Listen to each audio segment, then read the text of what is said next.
My friend Linda's son died Monday. It was altogether unexpected. He was young, but fat. My mother can't stand fat people. She says fat people are just greedy and you shouldn't give them any time. My father'd say I wouldn't give them any time if they had no watch and were late for a job interview, which, as a phrase, doesn't altogether make sense, but he is a man who taught himself, couldn't bear to be corrected. Never stepped foot in an educational facility after the age of 12, even to watch me and my sister Lucy's school plays.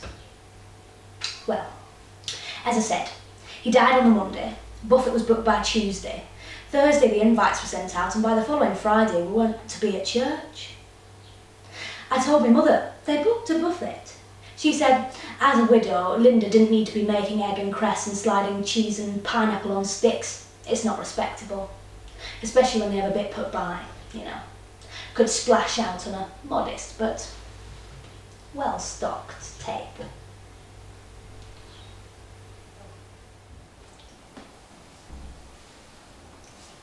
I was sat 3 rows back, which vexed me a little. I had known Linda for 3 years and thought myself more central to the family than 3rd row back, but there we are. I had lent her my garden kneeling pad and my second best whisk, and she hasn't thought of returning them. Mentioning them now might seem a little crass. But Mother does need that garden kneeling pad.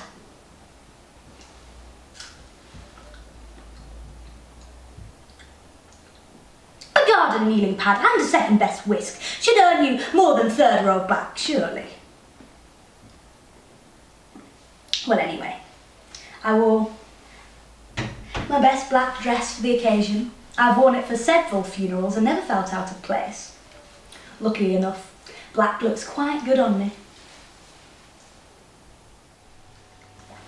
You should have heard the speeches. 5 of them in total. The vicar had warned before the funeral that there would be a time limit. Red flashing light would let us know when time was up. Well, the church was like a badly lit disco, only halfway through the second. The brother was barely through an anecdote about how he had come down on Christmas Eve to find his own brother stuffing a chicken, only not with sage and onion, when the vicar was as red as his light, which he continued to press to no avail. I gave him a sympathetic eye, knowing he probably had some wedding or such in under an hour. Then Linda, the mother, got up. She didn't even like the son when he was alive, but altogether she made a very good show of feeling sad. A tasteful sniff and a delicate eye wipe placed at convenient moments when the passage called for it. All very respectable. Linda was very different from my own mother. We'd never been one for friends, finds it hard to make and even harder to keep them. But with that performance, I was certain Linda wouldn't be at a loss for lasagna or flowers for the foreseeable.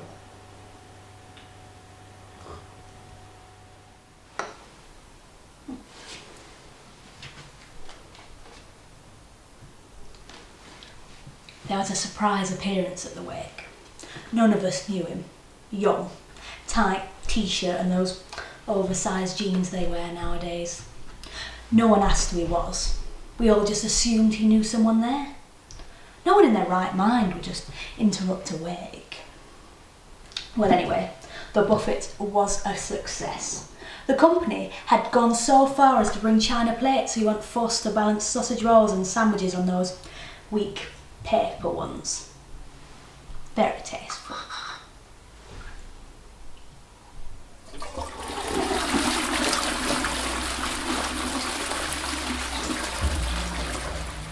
It wasn't till a week later we found out who the boy was. He had caused more than a slight stir at the wake. It was unveiled he was some sort of socialist. Talking of progressive ideas and multicultural families. No doubt these views were meant to be explosive. And I'm sure between his other liberal and like-minded comrades, he was lauded for his boldness. But here, he was only nodded at with less than civil courtesy, and Mrs. Davies-Smith saying with laboured politeness and in hope of filling the silence, "Well, very interesting. I must go and find my husband, Mr. Davies-Smith." Well, anyway, it turned out his name was Billy Willis. and he had been secretly fucking the dead son on the side for years. Kept quiet about it though, which was good of him. Very tasteful, if you ask me.